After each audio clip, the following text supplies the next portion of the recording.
Hello, and welcome to Looking for Yoda, a new episode today where I go visit a Reiki Master and a Buddhist, and we talk about compassion and suffering and what it is to be human, and we check out her singing bowls, and we talk about healing energy. Absolutely fascinating. I hope you enjoy. So, Jill. Yeah, hi. Hi. It's so good to see you. You too. Yeah, instead of like running into you at the co-op. Yep. Exactly.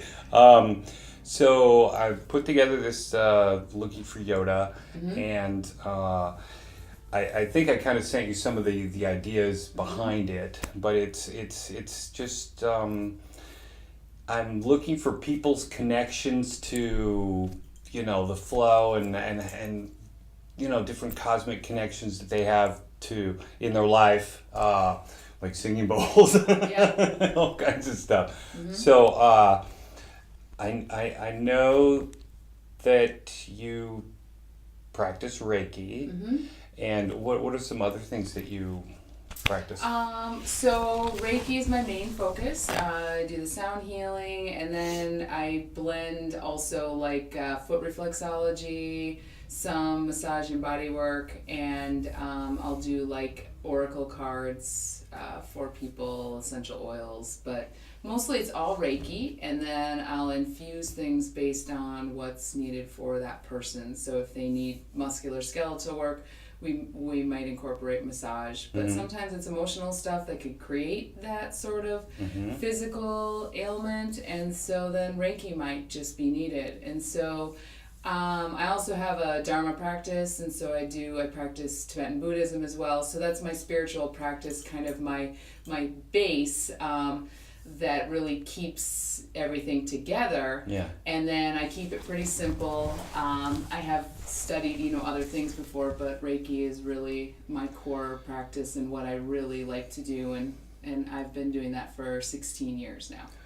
How did you get started?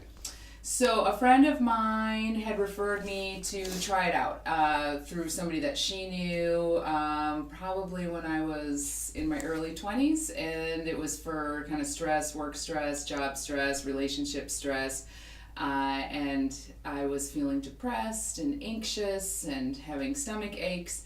And so she said, try Reiki out. And so I tried it a few times, and I, kind of continued to receive treatments for a few years before I realized that I could learn it, and then I was drawn to taking the classes, and then it's just evolved ever since then. So I'm pretty much a novice to Reiki. I've talked to a few people about it, but how would you describe Reiki to someone who knows nothing about Reiki? Yeah, well, I often like to see where they're coming from because there's a lot of kind of dogma and religious dogma that's kind of around Reiki. Traditionally, it's a Japanese healing technique that would be used to promote stress relief and relaxation. When Reiki was around, Reiki's been around for thousands of years. That word Reiki, it's kind of a two-part word. Meaning universal life force energy, but in the kanji, since it's a Japanese word, it's a kanji, and that kanji actually encompasses a lot more. It just kind of translates in the Western style to universal life force energy. So chi or ki in that word Reiki is the same as prana or chi or ki. So it's life force, and so like qigong and yoga, Tai Chi. Exactly. I'll use that life or that energy. So in many different forms or modalities, chi or life force energy is being used. Where the Rei part of that comes in is that it's a spiritually guided life force energy. So what that means is that you're attuned through source. You're given an attunement to be able to practice Reiki. So whereas some modalities you're pulling from your own energy to do the healing work and to move the chi, with Reiki it's this universal life force energy or source energy that's coming through you, and so you're not doing the work. And so afterwards you're not drained or you're never depleting from your own reserves. You just have to intend for it to flow. and then it comes through you. And so that's what makes it different than other healing modalities, but all healing modalities use chi or ki as a way to do work. And so as I mentioned, traditionally it would be a Japanese form, but I meet people all the time that tell me, oh, I do Reiki or I do this, and I know what they mean because they're working with energy. But again, it just comes down to that spiritually guided life force energy. So it's not religious. It's just connecting to source, and people have different languages for what that means. It might mean God to them. It might mean Jesus. It might mean, biofield if you're more scientific. But it's just that really what Reiki is that source energy that's coming from a place that respects your free will. So you can't use it to manipulate or harm or hurt people. It's a complementary modality to all other things, which is why I combine it with things like sound healing or foot reflexology, because it enhances that session.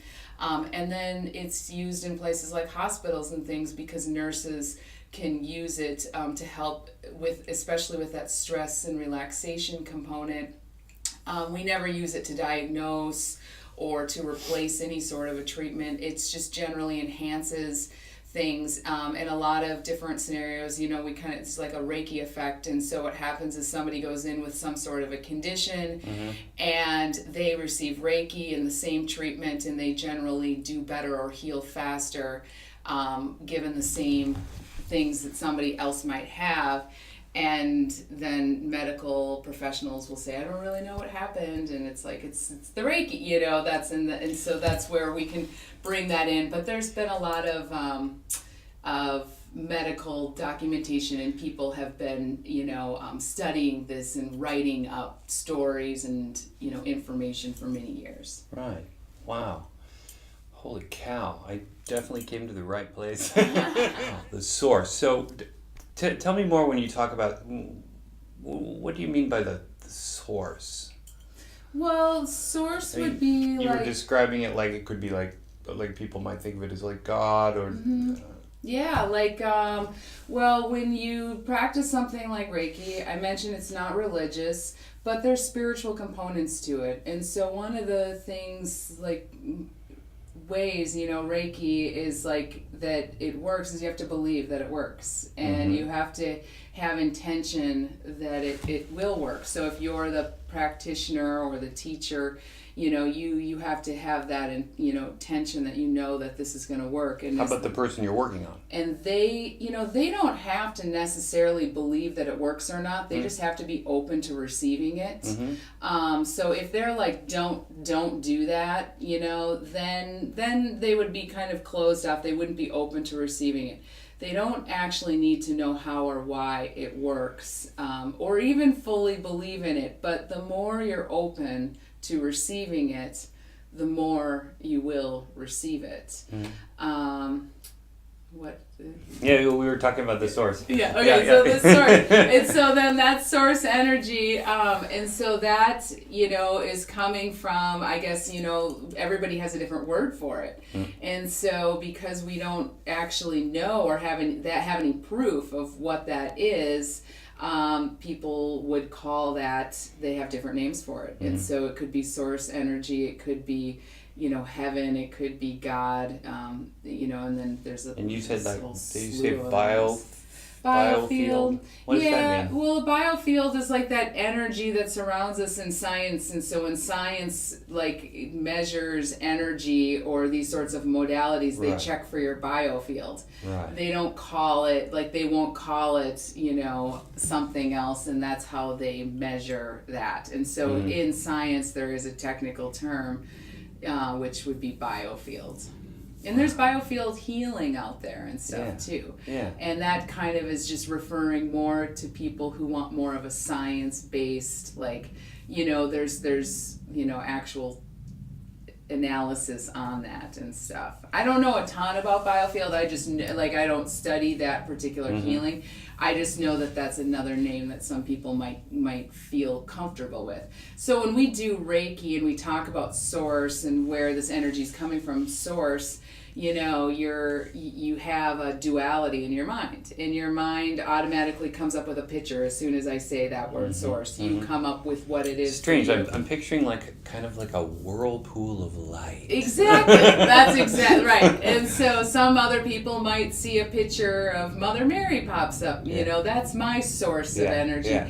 And so based on wherever that feels good for the person, then that would be that would be that source energy. That source energy is connecting to something in a spiritual realm that's good. So Reiki can't do harm, so you can't really combine it, let's say, with like darker energy. So there aren't like such evil Reiki practitioners? No. I mean, there's people who kind of maybe do Reiki like for the title, and they might have some not great practices that they do. But I think in every field or line of work, there's always people that, have that going on, but you can't actually use Reiki to do harm. So if they were working in fields that maybe were kind of lower frequencies, so I would say Reiki is like a higher frequency. It's bringing light. So what it's actually doing is source is coming through,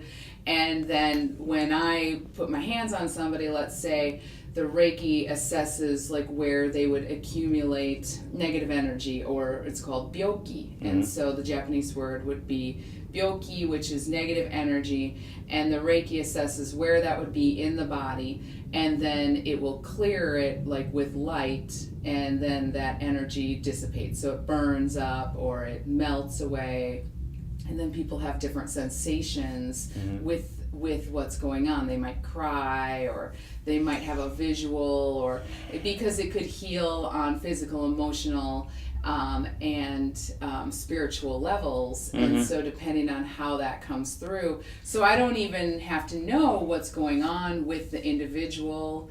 I get a fair amount of people that just want to like try it out and see what I find, kind of a thing, to people who come in for very specific reasons, such as cancer or something like anxiety or sleep problems and stuff.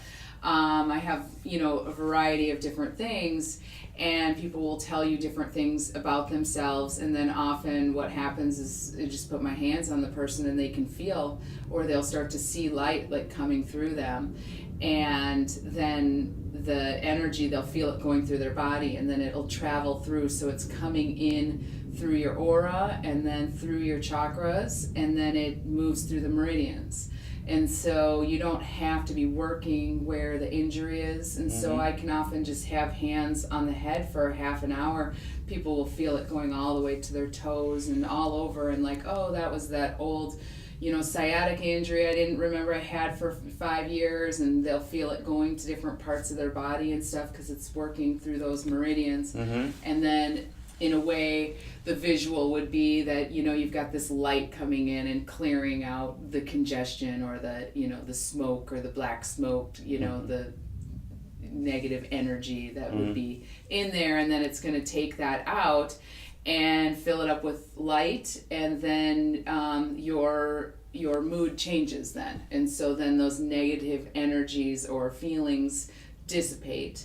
And then you feel better after that. Does this all happen in one session or multiple sessions, or how does it like? It depends from person to person. Yeah. I wouldn't call it a silver bullet like anything but sometimes people have life-changing experiences in one session. It really depends. But if somebody has something like a disease or something like that, it might help manage the pain of that disease. It could reverse the disease. My mom had a stroke last year, and she wasn't speaking, and we didn't know how long she was there, like when my dad found her.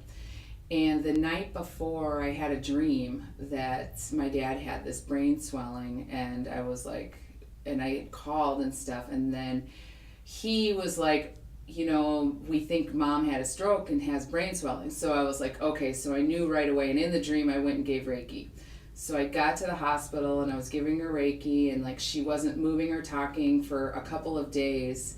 And then on the third day, she opened her eyes and started talking. And then so she went in on a Monday, and on Friday, they were like kicking her out of hospital and saying, like, what they were blown away, like at what had happened, because she'd had the same treatment, but she was just like full recovery. And they did find a brain tumor, so it was like this weird coincidence where the stroke actually helped find the brain tumor. Mm-hmm. She made a full recovery from the stroke, and now she's made full recoveries from the brain tumors.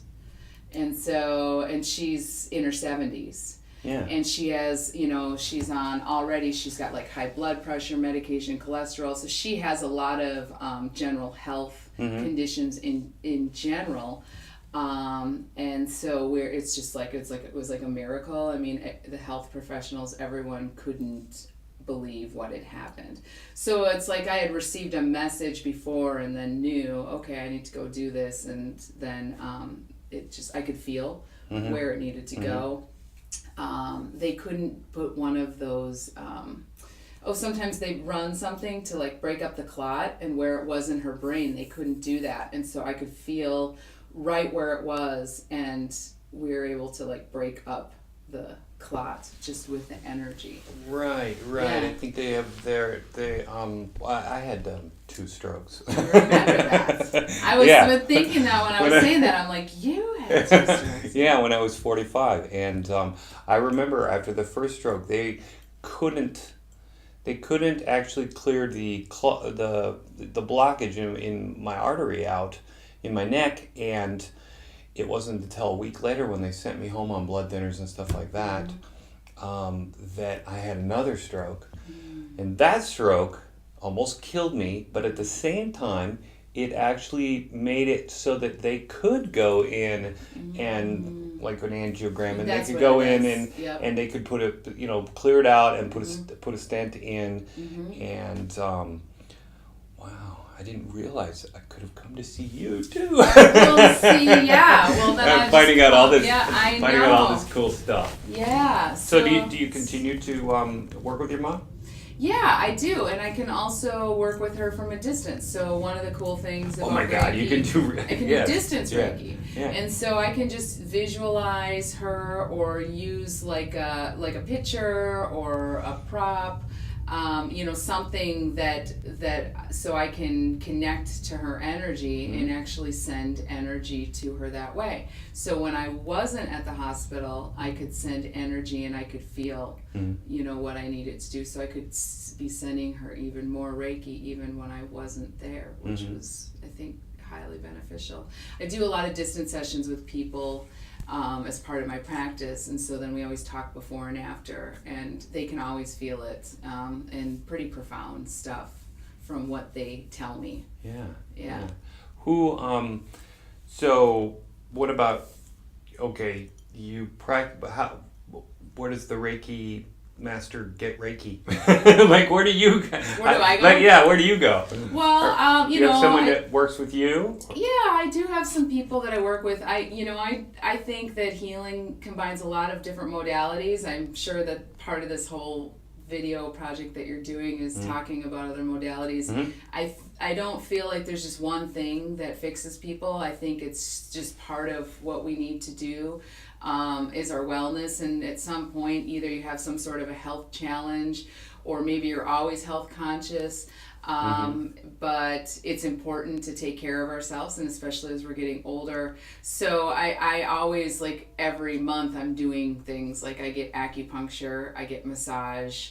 Massage people that I work with are friends of mine. I used to work at Aveda for I think 5 or 6 years. I worked there, and so some of the educators there I'm still in touch with, and so we'll do exchanges and things.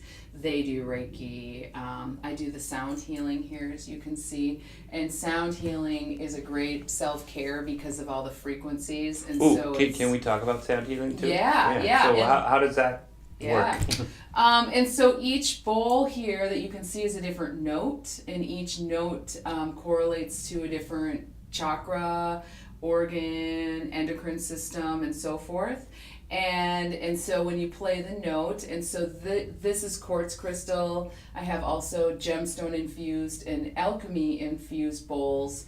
And so the different colored bowls add other gemstone properties to that to change the frequency and bring in that other frequencies to it.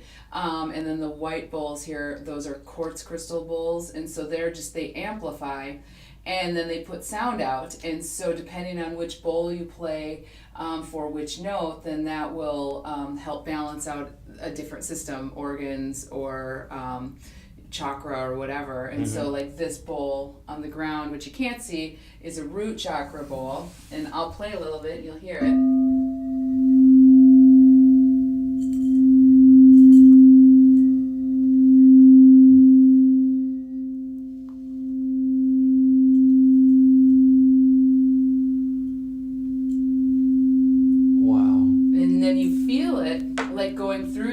So the sound, it heals. The frequencies, the different notes heal and work with the different parts of the body.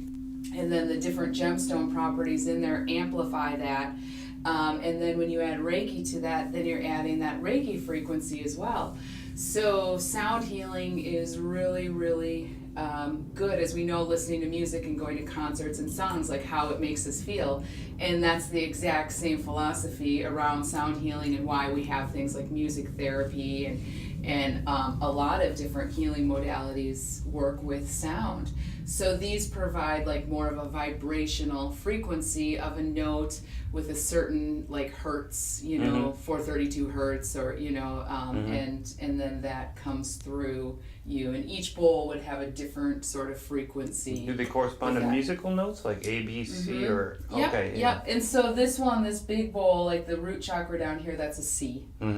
And so, and I mean, I played piano and sang and stuff growing up, so I know how to play and I know how to write music and chords and sharps and flats and things. And so I've got the chakras, so basically I've got A through B, and then I got a couple sharps as well, a C sharp and an F sharp. Well, it's interesting what you say about music and these singing bowls, because I'm planning on talking with some musicians for my project. Yeah. And a lot of it has to do with that creative process, but also that kind of feeling that you get where you're in the zone or you're just kind of transcending. One thing I like to talk about is how you take the conscious mind and put it in the back, and you bring the unconscious and put it in front, so that you're not thinking, you're simply just being, you're just doing. Now, do you have times like that? Like I'm not sure with the singing bowls or different practices, maybe meditation, where you get out of your own way, you get out of your own head, and you're able to just I call that whole body listening. And so it's just letting everything go, and it's important, to really to do this sort of work. You have to have a lot of compassion for people, and you also have to have a lot of your own self-healing. And so over the years, all of this work and part of Reiki is healing yourself. And so I've had a lot of my own self-healing, and as I've healed, my practice has grown stronger, and the messages have gotten clearer. And so now I'm at this point where I do this kind of whole body listening, and it's kind of giving each chakra a different voice, listening through all of that, through your ears, through how things feel, smell, and then just letting go, and you're just kind of in the zone, and then just letting things come in. And so I'm very present when I'm working with people. It's normal for a thought and stuff to come in, because you still have a human brain, and so something will try to sneak in every once in a while. But for the most part, you're pretty much in this mode of, it's not really like a trance, but at times it almost feels kind of like you're just in a trance, and you're just connected to that person, and you're listening for what it is, like the best way to help them. And so ultimately that's what I'm doing in Reiki, is using Reiki to best help somebody else on what they need, to to find their true nature, to be more authentic, to get what it is that they need so they're not suffering. Well, it kind of sounds, earlier you said something about how sometimes people cry. It sounds like it could be quite an emotional experience, right? For some people, it can be, where they have stuff that they just hold in, and because maybe, conditioning over time, you're told, don't cry, good girl, you didn't cry, and so you build up this over years of this kind of culturally created self that that holds these dormant parts, and then you come in and you get a Reiki session and all of a sudden it's like, and because when it happens, people are always like, oh my gosh, I don't cry, that's, I hold it in, and it's like, and so then you're it's coming out, and so they're often not always like they know what they're crying about, where when you're sad, you're crying for a certain thing. But in a Reiki session, it's like they don't necessarily always know why right then and there. Or sometimes something might come up that they're like, oh, I remember. Or now I have awareness, and it could be something that they've known their whole life that now is just all of a sudden put in a different perspective, and it just kind of clicks. And they're like, I get it. I can finally let it go. I see it differently now. Yeah, I remember being kind of depressed and going through some hard times, and I went to get a shiatsu massage from a friend of mine, and about halfway through it, I just started sobbing. It's just like there was just something just released in me, and it was amazing. It was my body was shaking and everything. It was. That's very similar, and that happens in massage and shiatsu specifically because you're working on points that hold trauma and things like that. That's what those modalities and what's going on is releasing these sorts of stuck feelings, these stuck energies, which then kind of turn into, like in Reiki, we call it like byoki, which would be like that negative energy. And they can get stuck in those meridians, the chakras, the aura, the points then that go along the meridians. And so Reiki can, in a way, almost be like acupuncture without the needles, or shiatsu without the needles, because it's going through those same energetic pathways. Yeah, I hate needles. It's kind of like that. So for people who are scared of needles, this is a good alternative for you. I love acupuncture, but I get that. And sometimes people are like, I would love to have that. And shiatsu would be a good alternative to that as well. Yeah. Well, I think that's people would be interested to know that there are alternatives to needles. Yeah, to needles. Exactly. So, what you practice Buddhism? Yes. So I practice a Tibetan form of Buddhism called Nyingma. Okay. It's one of the 4 old schools of Buddhism. I got into that through my husband David. David went to college with Hans and some other friends and stuff that I know that you know, at St. Olaf. And so they were practicing for a long time, and so it's through Hans, through his his local, he runs our local group basically, our Sangha, and so I do a practice called Red Tara. I do Chenri Zig, I do a Poa practice, I also do Medicine Buddha, and there's a Vajrakalaya. There's some other ones, those are kind of the main ones. The main practice I do is Red Tara, and so that is partially in English, some Tibetan, there's some chanting, some singing that's involved, and it's probably about an hour every day I spend doing that, and then I actually incorporate that in with my Reiki practice as well. So I've been doing it now for, I think, about 13 years I've been practicing that, and so I had got into Reiki about 16 years ago, but then a couple of years after that is when I met David. David's my husband, and I met him, and then he was practicing Buddhism, and then it felt really comfortable with Reiki. I kind of was, when you take Reiki classes, it starts to shift you. So like if you do Reiki sessions, that can also shift you, but taking the classes also shifts you because, as I mentioned, you get this spiritually guided life force energy. You get an attunement to practice Reiki or to be a teacher or practice it. And so that also shifts your energy field and your consciousness. And so what happened is I just started really connecting to the Buddhist way of life. Before that, I was Sufi, and then before that, I was Christian. So I grew up Christian. Then in college, just was really interested in religions and different ones. Like I just wanted to know about like what everybody does. And then I really liked the Sufism, which was just a mystical Islamic religion, and the philosophy is the universal acceptance of all, which I think is a really nice message. Yeah, that's not bad. Yeah, and I'm like, I connect to this. This is easy. I like this. And then Buddhism came into my life, and there was one of the teachers was coming to town. I decided that I wanted to do that class. Basically, it was an empowerment. Empowerments are kind of like Reiki attunements.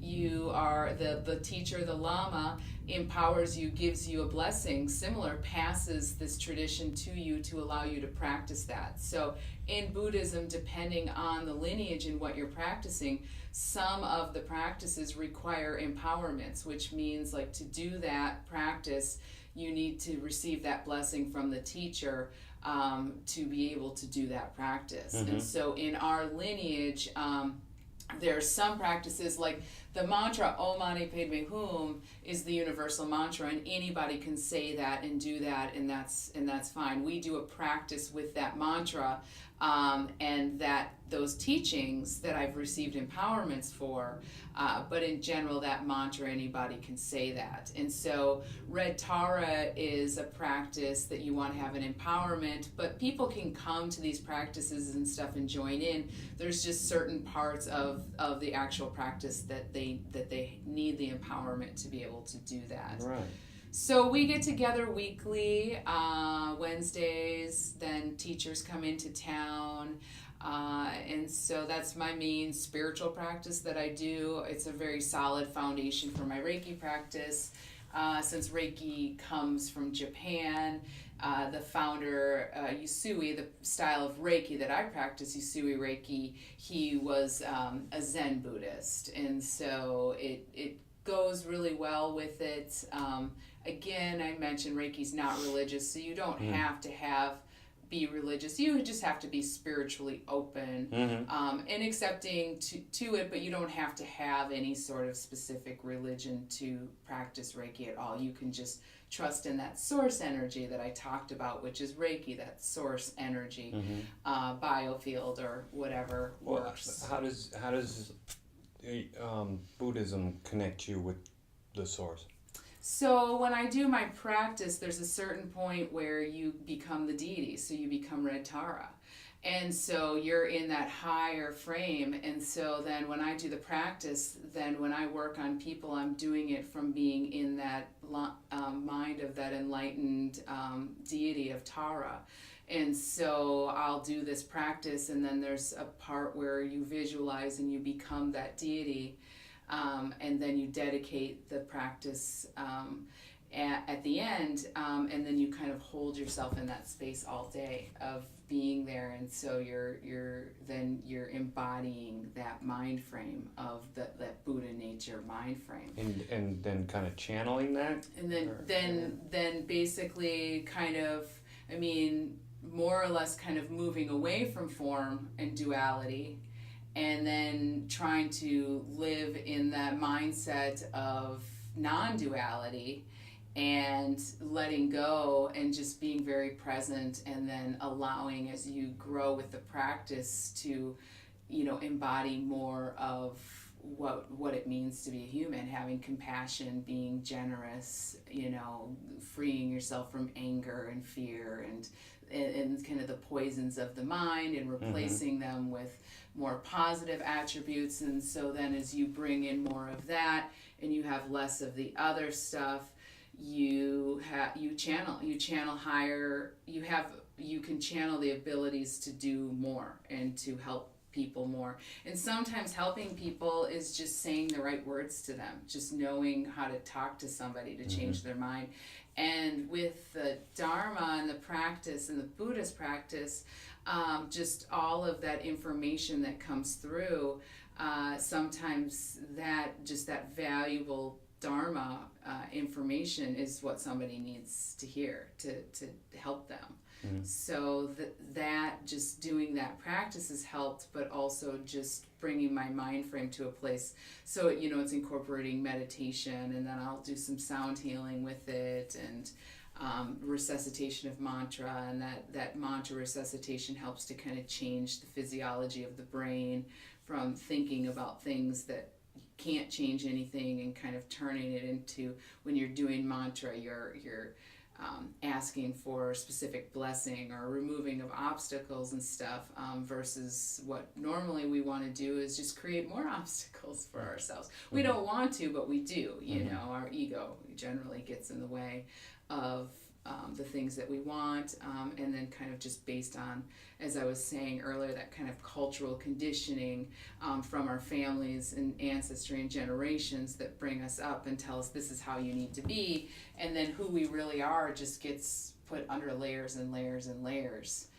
And so this brings you back to really who you are. And so when you can kind of embody that, it's easier for other people to see it in themselves if they can see it in you. So one of my questions is that I was going to ask you, and you were touching on it, is like, what is it to be human? And I mean, everyone's different, but what do you think it is to be human? Well, I mean, based on... You were talking about compassion, and but not everybody's compassionate. So. No, yeah, exactly not. Well, I mean, as humans, we have a lot of suffering, and I think being human is suffering. And I think, you suffer when you're a baby, you suffer, when you're 20, you suffer when you're 30, you think of all the different times. Every age. Every age you suffer. As you get older, you suffer more. And so, in my opinion, is, being human, it's suffering, which that's hard. And so, this helps to change the mind frame around to try to help you to be more present and not so caught up in all of the suffering of it. Right. Yeah, because it kind of sounds like if it's all suffering, it kind of sounds like, boy, that sucks, And then people that's why they get depressed or anxious and stuff, because then it's like, oh, I don't have enough, and so everybody's life is a little different. So it's like, and depending on where you live in the world, and then like when you're a kid, like the things that you can get versus your friends get, and then as you get older, all of the different things, and all of that stuff is happening in our own minds. And there's always somebody that has it worse, but we get caught up in ourselves. And then that's kind of that like selfish nature. We care about ourselves. And so when we become compassionate, then we consider other people over ourselves. So that helps to kind of cure. It's kind of the antidote to that nature. To be compassionate, or to try to overcome the suffering or let go. I mean, we've spoken about different ways to deal with that, but like what are some like practical things that people can do to Well, in my experience, what I have seen is that a lot of times, we're already connected, and some people are more connected than other people, depending on what's going on. For instance, if you can't walk into a mall because the energy is overwhelming, or, you have a hard time in crowds, then you're probably more sensitive than, people that are like, that doesn't bother me at all. It doesn't mean that they aren't sensitive, but some people have like this really like, whoa, that's really intense. Is that an energy thing? That's an energy, and usually you're empathic, and so you're picking up on other people's feelings, and so you're feeling a lot of other people's stuff, and you may not know that. So that energy and that information is kind of coming in from the crown chakra and is kind of coming in, and that's kind of like the beginning, the taste of, ooh, there's something out there that I don't really know about, or people have experiences with ghosts or paranormal or astrology. They kind of get a taste of the paranormal in a way. And so that leads people down the path of looking into things like Reiki and acupuncture and wanting to try out things depending on their life stress. People have health issues, work stress, all sorts of different things that bring them in different directions on how to have more compassion or be clearer or have be healthier. And so what I find is that people then, they'll meditate, they'll start to change their diets, they'll start to go to yoga, they'll start to read books, they'll go on social media and ask friends, and they'll give them information, which then brings them to things like acupuncture and Reiki and, possible like group meditation, sound healing events and things like that. And then people will end up coming to me, and they maybe will be doing this for a long time, and then they're still like, I'm still angry. Why am I still angry? Like, I want to I've done all of this. And then there's the physical body part of it. That is something that this is one of the things that people take for granted, is our bodies. And we just like put all this stuff into it, and we breathe the air and everything that's coming in, and all of those things and the chemicals and all that stuff, it's like the glue that's holding all of that icky stuff back. And so some people can go through, and it helps them if they haven't had a lot of trauma and they've had a pretty easy life for the most part. They don't usually have a lot of health problems, but people who've had pretty rough lives, I find, tend to have more autoimmune conditions and other health problems that come up. And statistically, people who grow up in rougher neighborhoods, like they have, not as good access to food and all of that, and that all contributes to lower health. And so our bodies are another way that we can connect, and that we can have this kind of self-care is something that's like a big thing that people are talking about now, self-care. Good. And we need it. And but the body is something that people often forget about, and they just want to be up in the space having these kind of blissed out moments. And that's just part of it. And I kind of feel like that's where it begins. And then the real work comes in when you work on your body. And then once you do that and you kind of free yourself from, all of the stuff that's kind of like the glue. And so detoxing, doing cleanses, things, parasites, heavy metals, chemicals, liver cleansing, your liver has to process everything. And so as you clear that stuff out, and then you're doing all the meditating and the yoga and all of that stuff, you start to realize, oh, now I'm really feeling better. So like just doing the things, like those are just some tools that you can use. But this is the vehicle that needs to get you there. And so the body really needs to be taken care of. And that's one thing that people seem to kind of miss. And that is something, especially now in this day and age, and just the information that I'm receiving intuitively through the channels is that it's going to get worse, and people are going to be getting sicker because we're being poisoned with a lot of the food and stuff, and it's not, we know it's all in plastic, and it's just, there's a lot of this stuff that's coming in, and we're going to be seeing more and more autoimmune conditions and these situations where people, they just don't know what's wrong with you, kind of a thing. And that stuff can all be prevented if we're just taking care of ourselves. And that's more than just eating organic food. It really means like actually doing stuff like Reiki, like acupuncture, doing detoxing, working with naturopaths and things to clear the physical stuff that's in the body and getting that out. And then when that happens, and then you have the tools like the yoga and the meditation and the counseling and, you know, all of these things that we do to get better, then that will allow the rest of the emotional blockages and things to come up and to release, which then will allow you to finally have more compassion because the ickiness is finally released from the body. Yeah. I like how you keep coming back to compassion. I like that. Compassion's a good thing, yeah, right? Yeah. It really... And gratitude. Gratitude is another one, just being grateful for what we have. And that's something this year that's been really a main focus of mine, is to just really embody gratitude. And a way that you can do that is to think about impermanence. And so when you think about something that like somebody that you love so much that could be gone, you immediately are grateful for them, and it's almost the same feeling. It hurts, and and so it feels, in my opinion, it feels the same. So you think about what that's like to not have it anymore. It immediately gives you an appreciation for it, and then you go through life always having that appreciation, because we never know how much time we have left. Yeah, I mean, that's heavy, because, you know, I mean, if you look at everyone that you know and think, they're going to die.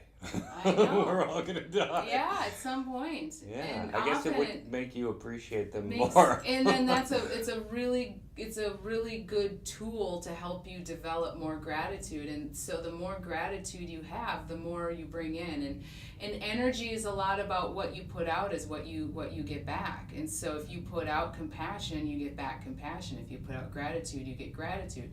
And so all of those then become these antidotes to suffering that can help, you know, with anger and worry and fear and jealousy and so forth. The things that, you know, if you have a lot of jealousy, you're just going to bring more of that in, because you're attracting what it is. You know, you don't want it, but you're going to get it. And so you get what you give. And that's karma, is cause and effect. So using more positive emotions and what you want, you know, when you have compassion, that means that you're putting other people before you, but it also means you're included in on it, and so you're receiving it back. And so it's a better place to come from than I need that for myself, which is more of a selfish nature. Now, we're programmed to be that way, and so to an extent, you know, I mean, there's a part of us that will always be that way, but if we can always be thinking about the greater, you know, helping other people, then, you know, it balances out maybe those times where you have some thoughts that, you know, there might be times where you do need to kind of take care of yourself from time to time too. Yeah. Well, one of my mantra these days, when, you know, it's I say to myself, take care of yourself. Just take care of yourself. And in so many ways, just breathe, you know, be in the moment, go to yoga, just take care of your body, think about what, you know, as you go through the day, just take care of yourself. And not in like it doesn't feel like in a selfish way. It feels like I've got to take care of myself, or I can't, you know, there's that whole concept of you've got to take care of yourself. And I think you were talking earlier about how you need to work on yourself, and you need to take care of yourself. Otherwise, you can't really take care of others, and it's just this whole exchange. And exactly. I'm not sure where I was going with that. Yeah, But well, just that part. I hear where you're going with that, and so that you know, the selfish part of that's not being selfish, because your thought is that if I can help, then I can help other people by doing this, and so by taking care.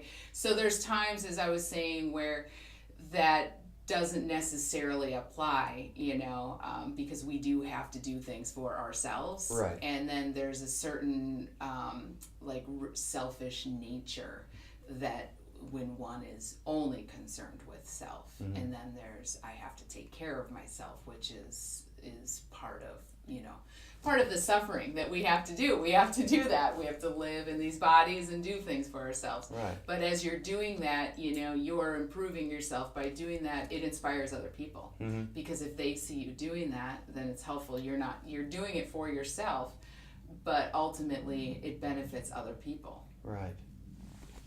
Have you ever had a transcendent experience? Does that make sense? Mm-hmm. Like when I say that, because for me, transcendence is just like this moment, like of just like kind of like crown chakra bliss, just what I said before, getting out of your own way and just feeling the flow and your connection with the universe, and everything's vibrating. I'm babbling about what, but so.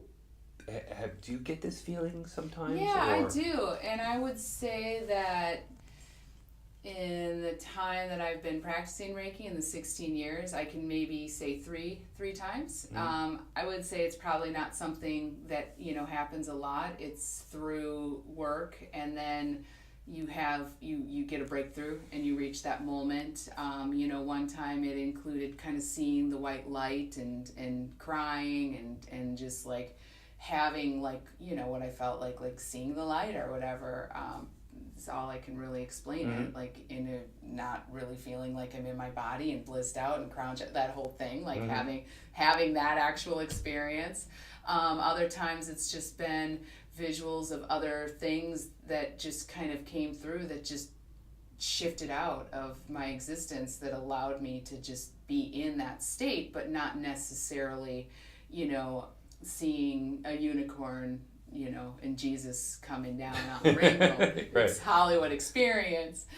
Sometimes those experiences can create, visual effects, and at other times it can be just a feeling. And so we all experience those moments differently. And, some people feel that they have to be experiencing that all the time. And I would say when you're in a state of, when you're in this state of working with this, like you start to appreciate the little things every day, and you realize like you can always have bliss and be in, if you have the gratitude and the compassion, like, in that moment. You don't always need to have this, but having some of those experiences can be validating, and to help you move on, because then you're like, oh, okay, something big did happen, and then you do see a major shift. So I would say I try to just not have a goal to reach that, but I've experienced enough of those over my own journey that it's real. And when I know I was, one of them was a Kundalini awakening in Mexico, and that was like, it felt like I was being electrocuted in the inside of my body. Wow. Kind of a thing going on. And that went on for many weeks when I would be practicing Reiki, and then I saw this white light moment. And so I've had some different, like that first activation when that Kundalini hit, and then after I could feel this Reiki turning on and my feet buzzing. Now I'm talking about it, I'm like, whoa, it's on, I can feel it. Just talking about it's making it happen. But it's like that, and you're like, whoa, this is this energy thing, like, like, wow, that's, having that, and then kind of having it bump up to another level and so forth. It's nice for your own growth, and you kind of want more, but you kind of don't want to get stuck in that too, because you want to know that, like what I was saying is that it's just like having that gratitude and stuff helps you just to kind of appreciate that there is a little part of our own mind that's wanting to create it too. So even though you see shifts happen when these things happen, I'm also happy just to kind of be grounded and not always living in a moment, kind of in a woo-woo state constantly. And part of healing the body, the physical body part, has allowed me to be more grounded, and which I think is really good for my clients and students and stuff, to live in a place that's, where I am, like in my body, be comfortable in my body. happy with my body, not trying to leave it all the time, per Right. se. Right. Yeah. What would you tell if you could like go back and meet your 20-year-old self, what do you think you would say? What would I say?